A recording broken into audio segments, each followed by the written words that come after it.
नमस्ते। कभी सोचा है कि आर्टिफिशियल इंटेलिजेंस मतलब एआई आपकी आईसीटी क्लास को पूरी तरह से कैसे बदल सकता है? आज हम इसी पर बात करने वाले हैं। देखेंगे कि ये जो नया एआई ड्रिवन करिकुलम आया है वो कैसे हम सबको मतलब शिक्षकों और छात्रों को आने वाले कल के लिए तैयार कर सकता है। तो आज का रोड मैप कुछ ऐसा है। सबसे पहले हम समझेंगे कि आईसीटी एजुकेशन में ये जो बड़ा बदलाव आ रहा है वो असल में है क्या। फिर देखेंगे कि एआई एक टीचिंग को पायलट कैसे बन सकता है, हमारा कीमती समय कैसे बचा सकता है और हाँ, सबसे ज़रूरी, इसका इस्तेमाल स्मार्ट और सेफ तरीके से कैसे किया जाए।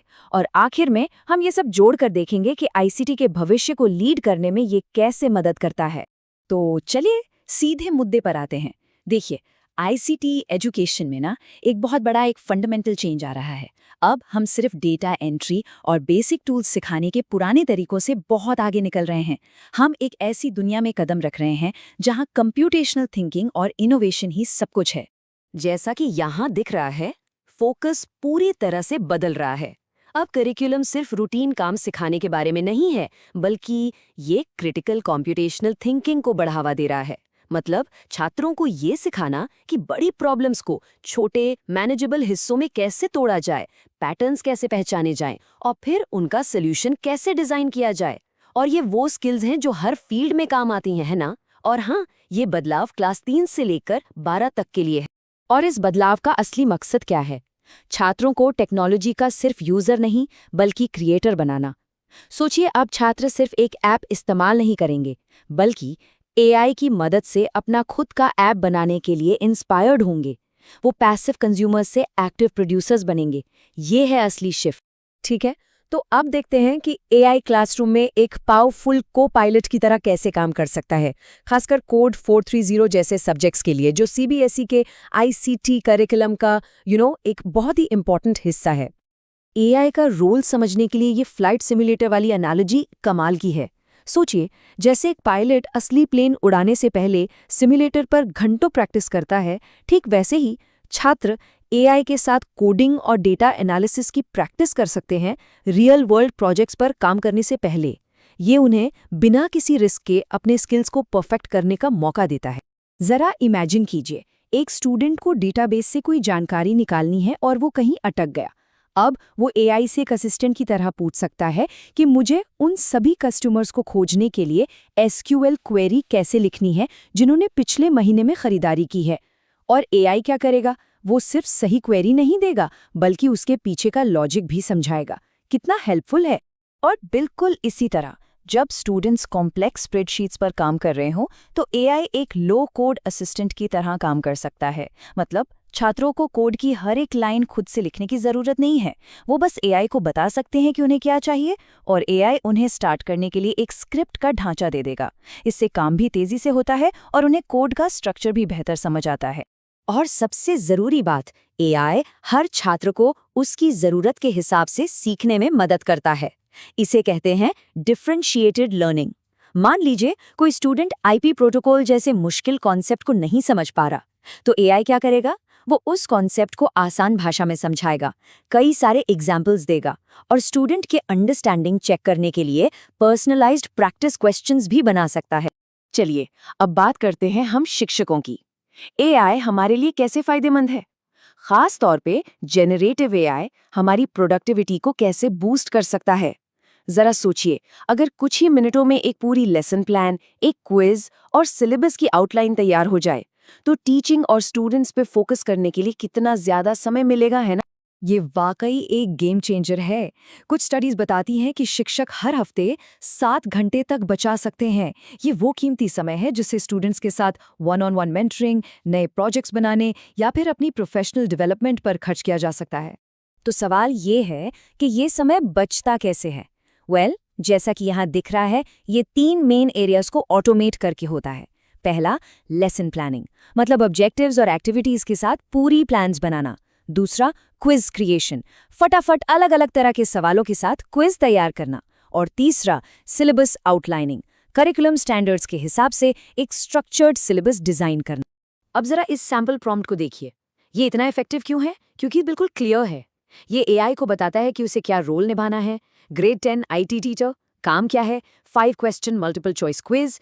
टॉपिक क्या है? डेटाबेस मैनेजमेंट और आउटपुट का फॉर्मेट क्या चाहिए, मल्टीपल चॉइस। इतना क्लियर प्रॉम्प्ट, मतलब क्लासरूम के लिए रेडी टू यूज मटेरियल, वो भी तुरंत। देखिए, एआई को इफेक्टिवली इस्तेमाल करने के लिए स्किल की जरूरत होती है। ये कोई जादू की छड़ी नहीं है, ये एक पावर टूल है। और हर पावर टूल को चलाने के लिए एक मास्टर ऑपरेटर चाहिए। और मास्टर ऑपरेटर बनने का मतलब क्या है?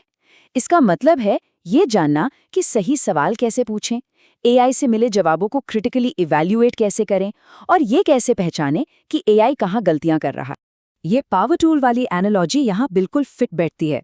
जैसे एक कारपेंटर को आरी या ड्रिल का सेफली इस्तेमाल करने के लिए ट्रेनिंग की ज़रूरत होती है, ठीक उसी तरह हमें शिक्षकों और स्टूडेंट्स को एआई का इफेक्टिवली और सेफली इस्तेमाल करने के लिए कुछ फ्रेमवर्क्स की ज़रूरत होती है।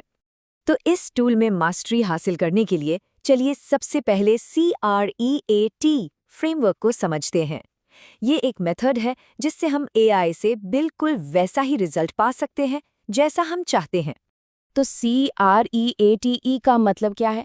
C है कैरेक्टर, मतलब एआई को एक रोल देना, जैसे एक्सपर्ट SQL ट्यूटर। R है रिक्वेस्ट, यानी साफ साफ बताना कि टास्क क्या है। E है एग्जाम्पल्स, जिससे एआई को पता चले कि आउटपुट कैसा चाहिए। A है एडिशंस, जहां हम कुछ कंस्ट्रेंट्स या स्टाइल बताते हैं। T है टाइप ऑफ आउटपुट, मतलब फॉर्मेट क्या होगा, टेबल, लिस्ट, ईमेल। और आखिर में E है एक्स्ट्रास, कोई भी और ज़रूरी कॉन्टेक्स्ट। इन स्टेप्स को फॉलो करने से रिजल्ट्स प्रिडिक्टेबल और हाई क्वालिटी होते हैं। ओके, प्रॉम्प्ट देना तो सीख लिया, लेकिन जो आउटपुट आता है उसका क्या? सबसे बड़ा सवाल, छात्रों को एआई वियर्डनेस, बायस और गलतियों को पहचानना कैसे सिखाया जाए? और यहीं पे सिफ्ट मेथड काम आता है। ये ऑनलाइन इन्फॉर्मेशन और एआई से मिली कंटेंट को क्रिटिकली इवैल्यूएट करने का एक 4 स्टेप प्रोसेस है। डिजिटल और एआई लिटरेसी डेवलप करने के लिए ये एक बहुत ज़रूरी टेक्निक है। ये 4 स्टेप प्रोसेस बहुत सिंपल है। S यानी स्टॉप, रुको और जो भी जानकारी मिली है उसे आंख बंद करके एक्सेप्ट मत करो।